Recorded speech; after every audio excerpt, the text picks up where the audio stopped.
ఇలా కలుపుకున్న వాటిని మనం ఇలా వేడి చేసినటువంటి ఆయిల్ వేసేసుకొని ఏం చక్కగా ఎంజాయ్ చేసుకుంటాం. వర్షాకాలంలో మనం శీతాకాలంలో చల్లటి కాలంలో ఎంజాయ్ చేస్తూ తినొచ్చు అనమాట.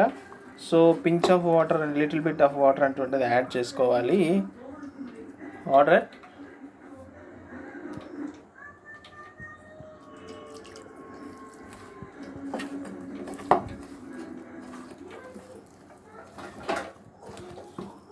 ఇంకొంచెం వేసేయాలి, పౌడర్ కూడా వేయాలి, కొంచెం పౌడర్ యాడ్ చేయాలి.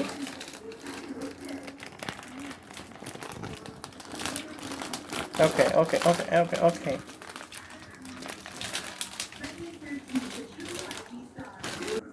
సో ఫ్యామిలీ కోసము మనము 1 అవర్ టైం కేటాయిస్తే హ్యాపీగా ఫ్యామిలీ మొత్తం ఎంజాయ్ చేయొచ్చు అనమాట.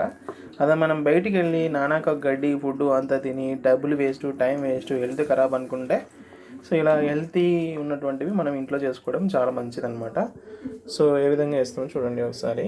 మనం అంత పర్ఫెక్ట్ అనేటువంటి కిచెన్ ఐటమ్స్ కాదు, కానీ సో హోమ్ మేడ్ కోసం మనం చేసుకోవాల్సినటువంటిది. సో ఇది ఆనియన్ పకోడా అనమాట, చాలా టేస్టీగా ఉంటుంది.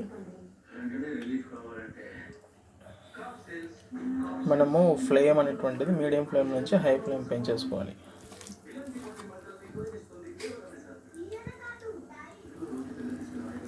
ఇది సెకండ్ పార్ట్. సో సెకండ్ పార్ట్లో మనం చిన్న చిన్న పీసెస్గా వేసేసుకున్నాం. ఫస్ట్ పార్ట్లో అయితే మనం చాలా పీసెస్ అనేవి వేసేసాం. ఒక చిన్న చిన్న ఉంటలు మాదిరి గోబీ టైప్లో చిన్న చిన్న ఉంటలు వేసేసుకున్నాం. సో వీటిని మనము డిస్టర్బ్ చేయకూడదు. సో రెడీ అయినటువంటి వాటిని చూడండి, గోబీ ఎలా వచ్చేసిందో. ఇది ఆనియన్ గోబీ అనమాట. ఈ ఆనియన్ గోబీలో మనకు ఎంత రుచి టేస్ట్ ఉందనో తిని చూద్దాం, ఓకేనా. ఇది సెకండ్ టైము మనకు గోబీ అనేటువంటిది బాగా క్రిస్పీ టైప్ వచ్చిందంటే మనం ఈ సైజులో అనేటువంటిది వేసుకోవాలన్నమాట. అప్పుడు ఇక్కడ చూడండి. సో ఇప్పుడు గోబీ స్టైల్లో ఉందన్నమాట. వా ఏముందర నాయన సామి రంగా. ఇది ఇలా చిన్న చిన్న పీసెస్గా వేసుకోవాలి. ఫస్ట్ టైం అనేటువంటిది ఫెయిల్యూర్ అయిపోయాం, సెకండ్ టైం బాగా వేసాను, థర్డ్ టైం మరి ఇంకా బాగా వేస్తున్నాను. ఇది ఇష్టమైనటువంటి వారి కోసం చేయడం జరుగుతుంది అనమాట, ఫ్యామిలీ మెంబర్స్ కోసం. సో ఇలా చేయడం అనేటువంటిది మగవారి యొక్క నైజం అయితే కాదు, బట్